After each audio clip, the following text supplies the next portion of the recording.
आज का जो नाश्ता है उसे देखकर बच्चे तो खुश होने ही वाले हैं, लेकिन आप भी उतने ही खुश होंगे उसे बनाने में, उसको खिलाने में, क्योंकि ये हेल्दी सा नाश्ता बच्चों को खिलाना बहुत अच्छा लगेगा। तो चलिए रेसिपी शुरू करते हैं। आज के नाश्ते का पहला काम ये करना है कि आधी कटोरी पोहे लेना है। उसे हमें पानी में भिगो कर रखना है, धोकर। नाश्ते वाले पोहे हैं, हर जगह अलग अलग तरीके के आते हैं। जैसे कि कई जगह पोहे ऐसे मिलते हैं कि पानी डालते ही वो बहुत ज़्यादा सॉफ्ट से हो जाते हैं। तो ऐसे अगर आपके यहाँ पोहे हैं तो उन्हें आप छन्नी में, स्ट्रेनर में धोएं, जिससे वो बहुत ज़्यादा सॉफ्ट ना हो। हम एमपी के हैं, क्योंकि हमारे पास एमपी में पोहे ऐसे होते हैं कि जाड़ा पोहा जिसको बोलते हैं, इनको जितनी देर भी आप मल मल के धोइए तो ये बिल्कुल भी खराब नहीं होते। तो मैं इसे अक्सर छन्नी में नहीं, स्ट्रेनर में नहीं, नॉर्मल कटोरे में ही धोती हूँ। बहुत अच्छे से धोने के बाद भी मुझे थोड़ा सा पानी इसके अंदर डाल के रखना होगा, तब जाके ये पोहे सॉफ्ट होंगे। तो ये क्वालिटी पर डिपेंड करता है, आपके पास कौन से पोहे हैं उस हिसाब से भिगो दीजिए। अब इस नाश्ते का दूसरा काम है जो है सूजी। सूजी बारीक है तो बहुत अच्छा, इनके सबके पास मोटी है तो हल्का सा ग्राइंड कर लीजिए। यहाँ मैं दूंगी एक बहुत बढ़िया ट्रिक, जो कि आपका नाश्ता बहुत ही परफेक्ट बने, जिससे आपको कोई भी परेशानी ना हो। मैं आपको जो करेक्ट रेशो आपको बता रही हूँ, बस उस रेशो पर ध्यान दीजिए, उस हिसाब से ही आप इस नाश्ते को बनाइए। यहाँ मैंने एक कढ़ाई ली है जिसमें सिर्फ 1 चम्मच ऑयल डाला है। ऑयल डालने के बाद मैंने इसे थोड़ा सा गर्म किया। गर्म करने के बाद मैंने इसमें 1 कप पानी डाला। जी हाँ, 1 कप पानी। तो ये हल्का सा गुनगुना पानी हो गया। अब इस गुनगुने पानी में 1 कप भर के मैं सूजी डाल रही हूँ। तो रेशो का आप खास ध्यान रखें, 1 कप पानी में 1 कप सूजी डालें और ठंडे पानी में ही बिना गैस जले ही पहले उसे मिक्स करते जाएं, जिससे क्या होगा, ये लम्प फ्री डो तैयार हो जाएगा। अब आप गैस जलाएं, मीडियम गैस पर इसे पकाना शुरू करें, जैसे कि ये बिल्कुल लम्प फॉर्म में आ जाए। हमें बिल्कुल अच्छा सा ऐसा सूजी का डो चाहिए जिसे हम बेल सकें, तो इस बात का खास ध्यान रखें। यहाँ अगर इस नाश्ते में आपको जीरा या अजवाइन या किसी चीज़ का टेस्ट ज़्यादा पसंद है तो वो डाल सकते हो, पर मैं आज इस सूजी से ब्रेड का काम करने वाली हूँ, इसलिए मैं जीरा वगैरह कुछ नहीं डालूंगी। अक्सर हम यही चाहते हैं कि बच्चों को मैदा ना खिलाएं, बाहर की कोई चीज़ें ना खिलाएं, तो आज हम जो ऊपर ब्रेड की कवरिंग कर रहे हैं वो हम सूजी से कर रहे हैं। इस खास ट्रिक से आपका सूजी से ब्रेड जैसा पाव बन जाएगा। अभी हमें और कुछ नहीं करना है, बस स्वाद अनुसार बहुत थोड़ा सा मैंने नमक डाल दिया था, तो अब जरा सा नमक डला है और कुछ नहीं डला है। बस आप इसे ढक के एक तरफ रख दें और इसे थोड़ा नॉर्मल होने दें, इसे ठंडा होने दें। याद रहे, डो को बहुत ज़्यादा लूज नहीं करना है, बस ऐसा चाहिए हम इसे बेल सकें। अब बारी है हमें और क्या करना है, तो इसी कढ़ाई में मैंने क्या किया, थोड़ा सा डाल दिया ऑयल। ऑयल डालकर मैंने इसमें डाल दिया बहुत थोड़ा सा जीरा। जीरा डालने के बाद मैंने इसमें डाल दिया बारीक कटी हुई हरी मिर्चें, थोड़ी सी अदरक ग्रेट की हुई, और आपके घर में जो भी बच्चे आपकी सब्जियां खाते हैं वो थोड़ी थोड़ी ज़रूर डालिए। कुल मिला के 1 कटोरी भर के सब्जियां ज़रूर डालिए। जैसे कि मैंने आज डाला है गाजर, मटर, शिमला मिर्च, और मैंने डाले इसमें कॉर्न। आप अपने हिसाब से सब्जियां और भी डाल सकते हो, जैसे फ्रेंच बीन है तो आप वो भी डाल सकते हो। तो ये चारों सब्जियां मैंने डाल दी हैं और बहुत थोड़ा सा नमक डालकर मैं इन्हें पका रही हूँ। ये सब्जियां थोड़ी सी ढककर जब पकाएंगे तो हाफ फ्राई ये हो जाएंगी।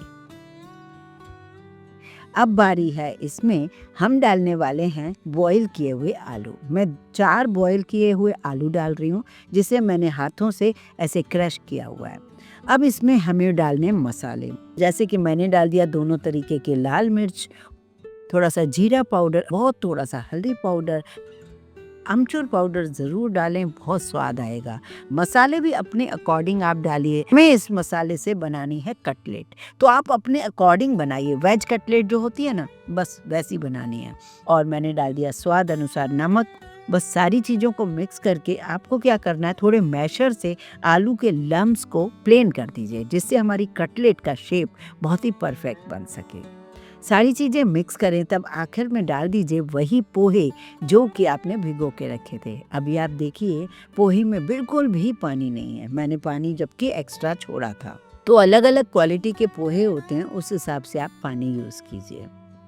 अब यहाँ मैंने पोहे डाल दिए हैं, पोहे डालने के बाद भी एक बार और मैश कर देते हैं जिससे वो सब मिक्स हो जाए। हमें बाइंड करने के लिए अब इसमें कुछ भी नहीं डालना, क्योंकि पोहे अपना रोल निभाएगा बाइंडिंग का। तो है ना बड़ी मज़ेदार सी बात। खूब सारी सब्जियों के साथ हम कटलेट को शेप देंगे, गोल गोल शेप दे दीजिए और उतना ही बड़ा कटलेट बनाइए जितना कि आपको बर्गर बन जैसी टिक्की बनती है। अब ये इस नाश्ते में फ़ायदा ये भी है कि जितनी कटलेट आपको यूज़ हो रही हैं उतनी आप यूज़ कीजिए। बाकी की कटलेट बच गई हैं उन्हें आप उठा के फ्रीज़र में रख दीजिए। 1 वीक तक आराम से इन्हें निकाल कर आप वापस से यूज़ कर सकते हो, फ्राई कर सकते हो, एयर फ्रायर कर सकते हो या अवन में बना सकते हो। अवन हो, एयर फ्रायर हो या फिर माइक्रोवेव का कन्वेक्शन हो, सबका टेम्परेचर आपको एक ही रखना है, 200 या 180 डिग्री, और उसे क्रिस्प होने तक 10 मिनट लगें, 15 मिनट लगें, उस हिसाब से आप उसे पकाया कीजिए। तो आप इसे बेक भी कर सकते हो। तो कई बार मेरे पास बच जाती हैं कटलेट तो मैं तवे पर भी सेक लेती हूँ या फिर फ्राई भी कर लेती हूँ। लेकिन अभी जो नाश्ता मैं बनाऊँगी इसके लिए मुझे कटलेट भी फ्राई नहीं करने हैं। अब हम लेंगे उसी सूजी को एक-एक करके भी आप ले सकते हो, 2-2 भी एक साथ कर सकते हो।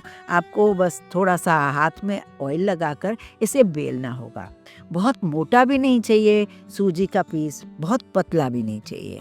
तो आपको ऐसे मतलब 1/4 इंच के हिसाब से, जैसे ब्रेड का एक पीस होता है वैसा आप लीजिए और उसको गोल एक कटोरी से या कुकी कटर से आप इस तरीके से गोल शेप दे दीजिए। ध्यान रहे बस कटलेट का शेप जितना बड़ा है उतना ही आपको सूजी का भी शेप चाहिए। बस ये सब करने के बाद आप एक पीस सूजी का लीजिए, उसके ऊपर वो कटलेट रखिए, दूसरा पीस सूजी का रखिए और उसे गोल इस तरीके से शेप दे दीजिए। शेप देने के बाद हम नॉर्मल इसको बेक भी नहीं करेंगे, बहुत ज़्यादा डीप फ्राई भी नहीं करना है। तो हम एक अच्छा नाश्ता बनाएं, बच्चों को अट्रैक्ट करें, तो इस पर थोड़ा सा मार्क दे दीजिए। खुरपी जो होती है ना, करछड़ी हमारे घर में, उसको थोड़ा सा मैदे में डिप कीजिए और जैसे चिपके नहीं, और इस तरीके से कट के निशान दे दीजिए।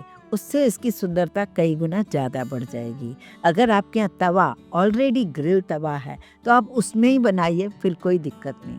ग्रिलर में भी बना सकते हो, ग्रिल तवे में भी बना सकते हो, वो इफ़ेक्ट आता है। पर जब कभी आप सादे तवे पर बना रहे हो तो ये इफ़ेक्ट आपको करछड़ी से आपको देना पड़ेगा, खुरपी जिसको हम बोलते हैं। तो इस तरीके से हमें सारे नाश्ते को बना के रखते जाना है। अब बारी है कि हमें इन्हें फ्राई कर, एक कढ़ाई ले लीजिए और अब हम इन्हें शैलो फ्राई करेंगे। जी हाँ, आप देखेंगे शैलो फ्राई करेंगे, सूजी तो फ्राई होगी बढ़िया, बहुत बढ़िया, अंदर स्टीम भी लग गई है, फ्राई भी होगी, मतलब कटलेट बिना फ्राई के भी बहुत टेस्टी लगेगी, बहुत अमेजिंग स्वाद आएगा। इसमें सैंडविच का भी स्वाद आएगा, बर्गर का भी स्वाद आएगा और कई ऐसा जो क्रिस्पी नाश्ता होता है ना, टिक्की वाला नाश्ता, वो भी आपको स्वाद आएगा। तो इस तरीके से गोल्डन कलर हो जाएं, आप इन्हें निकालते जाएं। एक और बात करें कि आप इसे चाट के तौर पर भी सर्व कर सकते हैं, जैसे हरी चटनी, मीठी चटनी, दही फेंटा हुआ, बारीक कटा हुआ सेव और कट करके आप सर्व कर सकते हैं, या फिर सिंपल बच्चों को दीजिए टमेटो केचप के साथ, जैसे वो बर्गर बन खाते हैं ना वैसे ही खाएंगे। मैंने अभी इसमें कोई चीज़, कोई पनीर यूज़ नहीं किया, आप चाहें तो पनीर का स्लाइस, चीज़ का स्लाइस भी रख सकते हो। तो है ना मज़े की बात। तो आज का नाश्ता आपके लिए और आपके बच्चों के लिए, पूरी फैमिली के लिए और मेहमानों के लिए, सबके लिए बेस्ट है। चैनल पर अगर नए आए हैं, अभी तक सब्सक्राइब नहीं किया है, ये टोटल फ्री होता है, बस मुझे मोटिवेट करने के लिए, तो सब्सक्राइब का बटन जरूर दबाइए। इस वीडियो को आप कहाँ से देख रहे हो और ये नाश्ता कैसा लगा बताइएगा जरूर।